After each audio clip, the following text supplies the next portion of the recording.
Pessoal, então continuando, né, eu trouxe aqui uma série de exemplos para a gente fazer, tá? 3 exemplos, na verdade, né? E eu acho que com esses exemplos eu vou dar um norte para você poder aí, né, se aventurar nos exercícios e aí ter uma boa noção, né, de qual é o procedimento para resolver esses exercícios, tá? O primeiro exemplo, moçada, é uma situação extremamente simples, tá? Ó. Nós vamos colocar, tá, 800 gramas de água quente, né, a 80 graus Celsius, vamos dizer assim, relativamente quente, tá? Com 200 gramas de óleo a 20. Então aqui eu tenho água quente, óleo frio. A água a 80, o óleo a 20.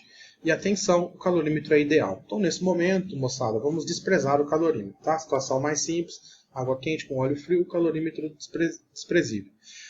Dados, né? O calor específico sensível da água é 1, né? Por definição, nós já conversamos sobre isso. E nesse caso eu falei que o calor específico deste óleo é 0,8 caloria por grama grau Celsius. Ora, beleza. Então o primeiro passo é sempre identificar quantas substâncias foram misturadas. No caso, nitidamente são duas. Eu não vou chamar de QA e QB, ou Q1 e Q2. Eu vou chamar de QA e QO, porque aí para mim fica assim, ó, tudo que for A está relacionado à água, tudo que for O está relacionado, né, ao óleo. E eu acho que vale a pena fazer isso, que te ajuda a se organizar. Por exemplo, como só tem água e óleo, eu vou escrever isso. Ó, o Q da água mais o Q do óleo igual a zero. A questão agora é a seguinte. Este calor, presta muita atenção no que eu estou falando. Esse calor você calcula por que macete ou por que mole. Lembra da aula de calor? Tem o calor sensível e o calor latente. Então tem duas fórmulas para calcular esse calor aqui. Ou pelo que macete, se for calor sensível, ou por que mole, se for calor latente. Bom, você vai ter que ver se tem ou não mudança de estado. Se tiver mudança de estado, vai entrar que mole. Se não tiver mudança de estado, é que macete. Mas nesse caso não tem mudança de estado, porque veja, se a água está em 80, o óleo está 20, o equilíbrio vai ser entre 80 e 20. Tudo bem isso? Vou falar de novo. Se a substância a quente está a 80, não tem como o equilíbrio dar acima de 80. Se a fria está a 20, não tem como o equilíbrio dar abaixo de 20. Então o equilíbrio tem que dar entre 80 e 20. Nessa faixa de temperatura, nem a água nem o óleo vai ferver. Nem a água nem o óleo vai congelar. A água ela vai de 80 esfriar um pouco e o óleo vai de 20 esquentar um pouco. Então não tem mudança de estado. Como não tem mudança de estado, esse calor aqui é apenas de macete. Então ficaria assim, ó. O calor associado à água, vou fazer aqui de azulzinho. O calor associado ao óleo, vou fazer aqui de verdinho. Tá? A água eu fiz em azul, o óleo eu fiz em verde. Ora, a hora que eu abrir as expressões, fica assim. Ó. O que é o calor associado à água? MC delta θ. Tá? Tudo isso aqui é o da água. Ó. MC delta θ da água. O que é o calor associado ao óleo? MC delta θ também. Ou seja, um quimacete da água mais um quimacete do óleo igual a zero. O mais importante é montar essa expressão, pessoal. Se essa expressão for montada errada, tudo que você fizer daqui para frente vai ser em vão. Então a parte mais importante do exercício são essas duas primeiras etapas. Somar todos os calores envolvidos igual a zero e abrir a expressão corretamente. Porque o que eu vou fazer daqui para frente é substituir número e fazer conta. Então vamos lá. Massa de água 800, calor específico da água líquida 1, a variação de temperatura θ menos 80. Por quê? Preste atenção nessa parte também. A água entra em 80, só que ela vai esfriar até θ, por isso que fica θ menos 80. Θ já é a temperatura do equilíbrio, beleza? A água entra em 80 e ela vai esfriar até um valor que eu não sei, que é o θ. Então fica θ menos 80. Para o óleo, a massa é 200, o calor é 0,8 e aqui vai ficar θ menos 20. Por quê? O óleo entra em 20 e esquenta até θ. Então, para o óleo, ficaria θ menos 20. Θ é a sua variável, aí você vai fazer a conta, ok? Se passo a passo aqui, depois você revisa aí com calma. Eu fiz a distributiva, fui abrindo as expressões, chegamos aqui que o θ deu 70 graus Celsius, beleza? Então, pausa esse vídeo aí, faz as continhas, e aí essa parte é com você. Ou seja, misturamos lá água a 80 com óleo a 20, o equilíbrio deu em 70. Deu mais próximo da água a 80 porque tinha muito mais quantidade de água do que de óleo. Tá? Firmeza? O que vai mudar no exemplo 2? Vai ser parecidíssimo com esse, beleza? Só que no exemplo 2 nós vamos considerar o calorímetro. Então vai ser legal para você ver a diferença entre quando a gente considera o calorímetro ou não considera. Nesse caso a gente desprezou o calorímetro. Agora olha no exemplo 2, é a mesma situação. 800 gramas de água 80, 200 gramas de óleo a 20, só que agora num calorímetro que estava 30, ou seja, o recipiente estava 30, tá? Também está frio, relativamente à água, tá? Mas ele estava 30. O óleo está 20, o calorímetro está 30. foi dada a capacidade térmica do calorímetro de 200 calorias por grau. Ou seja, o que foi dado para o calorímetro? Não foi dado nem a massa nem o Czinho, foi dado o Czão. Ok? O que muda, pessoal? Muda que agora entra mais um corpo. Então, o Q da água mais o Q do óleo mais o Q do calorímetro igual a zero. A água eu vou fazer aqui então de azulzinho, o óleo de verdinho e o calorímetro de laranja. As expressões ficam assim. Para a água, mc delta θ, para a água. Para o óleo, mc delta θ, para o óleo. E para o calorímetro apenas Czão delta θ. Por quê? Porque para o calorímetro já foi dado o Czão. Lembre-se que esse Czão já é o M vezes o Czinho, né? Esse produto de M vezes o Czinho já é esse Czão aqui. Perfeito? Gente, é isso. Só entrou um corpo aqui a mais. Agora é só substituir. Massa de água é 800. O Czinho da água líquida é 1. A variação de temperatura é θ menos 80. Para o óleo, 200. O Czinho do óleo é 0,8. A variação é θ menos 20. Cuidado agora. Para o calorímetro, que é o recipiente, a capacidade térmica é 200. Só que a variação de temperatura vai ser θ menos 30. Porque o calorímetro entrou a 30 e vai ser aquecido até θ. Θ é o seu objetivo. Você vai fazendo a distributiva, vai fazendo a continha. Está aqui o passo a passo. Certo? Aí você vai isolar o seu θ. E você vai chegar lá em 67,2 graus Celsius. Tá? Ou seja, nesse caso, a gente simplesmente considerou o recipiente e o equilíbrio aconteceu em 67,2. Beleza? Então, tranquilo. No exemplo 3, um pouquinho mais complicado, vai entrar mudança de estado. Tá? Então, vamos ler o enunciado primeiro.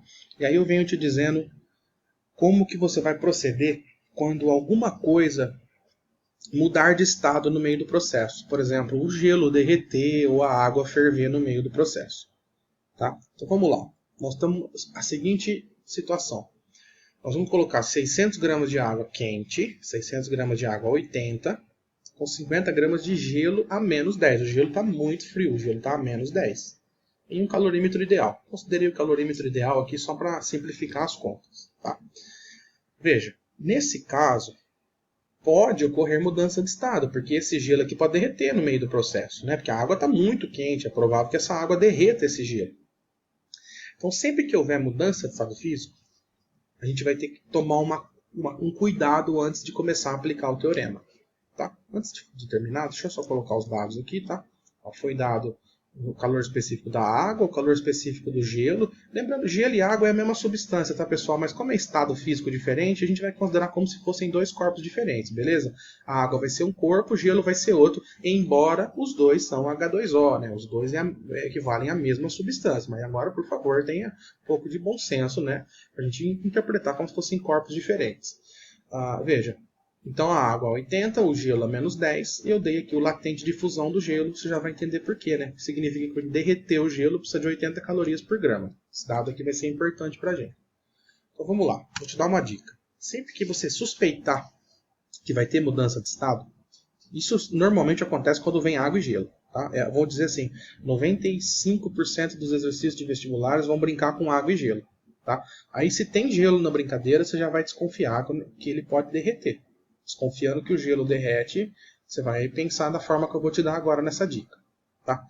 Antes de sair aplicando o teorema, Q1 mais Q2 mais Q3 mais Q4, que seja igual a zero, antes de aplicar aquele teorema, você vai fazer uma análise prévia, que é a seguinte.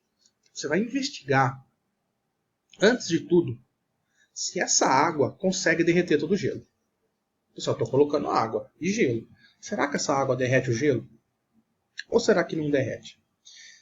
Veja, se você conclui que derrete, então quer dizer que esse gelo vai derreter e aquela água que veio do gelo vai esquentar um pouco. Faz sentido o que eu falei?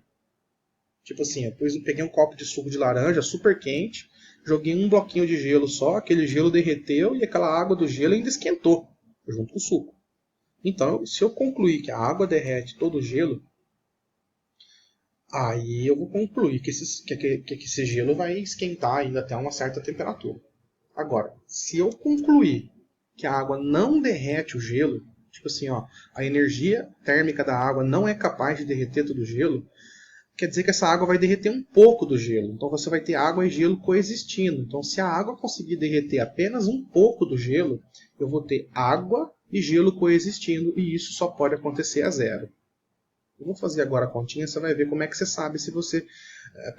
você vê como é que você faz para saber se a água derrete ou não o gelo, mas até aqui eu acredito que está tranquilo.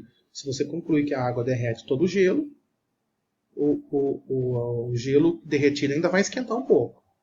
Se você concluir que a água não derrete o gelo, o equilíbrio vai ser em zero. Aí não tem que fazer conta nenhuma.